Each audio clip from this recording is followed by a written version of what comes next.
So. And then I think at some point you became interested in essential oils before I became well, I mean, I always was using essential oils, but I think that well, I've always, but I got into Young Living at a different time. Yeah, you and I got into Young Living at different times, even though we were both using oils. Which is unfortunate. Too bad we're not on the same team. I know, we're not on the same team. But it is what it is. But yeah, I think but I think you've definitely taken a much, I think essential oils are fabulous. Oh, yeah. It's not as much, I think you have a lot more interest in them than I do, though. Right. Well, because, you know, I have like a master's in herbalist. Oh, not a master's.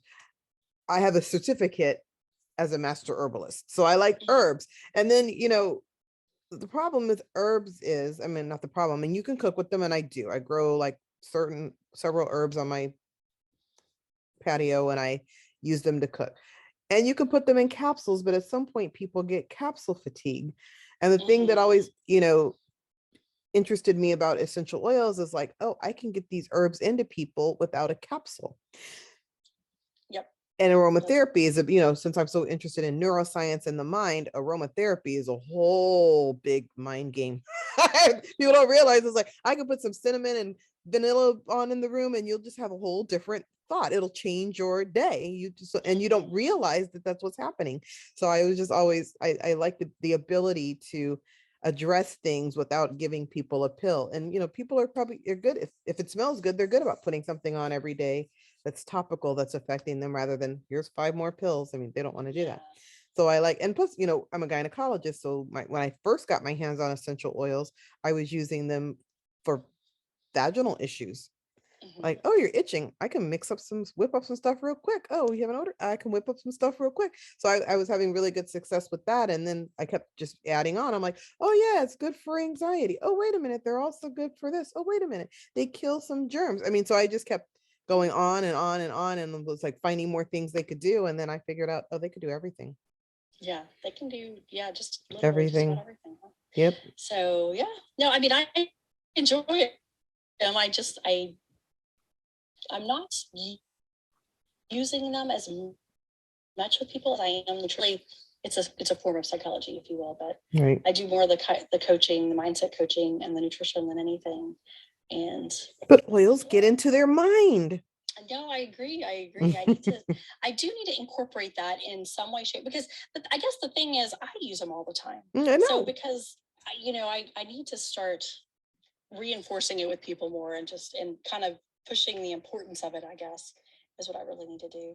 So exactly. Or we'll see, the problem is a lot of people will be like, you know, I want to use oils, but I just don't understand them. And I'm like, well, you understand how to use cinnamon and nutmeg. I mean, they're oils.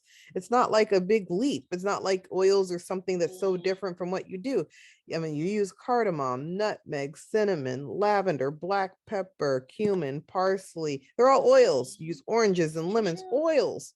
Oregano. When I name things, I'm going to name 10 things, and you don't have to know anything about oils, but you use these 10 things. You've just used them in a much weaker fashion. The oils are much more powerful. So I'm like, you've used them. You just didn't use the oil form of them, and they have their benefits. Right. Yeah, no, the same thing with essential oils. I'll be like, oh, are you using the oils that I told you last time? They're like, oh, I just went to Whole Foods and got some. And I'm like, let me tell you that in the past, so before I started using one company consistently, I had gone to the store and bought different kinds depending on what I wanted. Like, oh, I don't have this one, let me buy it. Oh, I don't have this one, let me buy it. And I ended up with, like, if you went through my house, I have 35 different companies of essential oils in my house. Okay. I have bought everybody's oil, and I promise you that they are very different in what they can do. It's sort of like buying a really good brand of toilet paper and buying brand X. They're very different. and the whole experience that you're having with the oil, you know what I mean? So I'm like, you know, I was like, when I'm talking to you about oils, not you and your friends, and you decide something smells good at your house, that's one thing.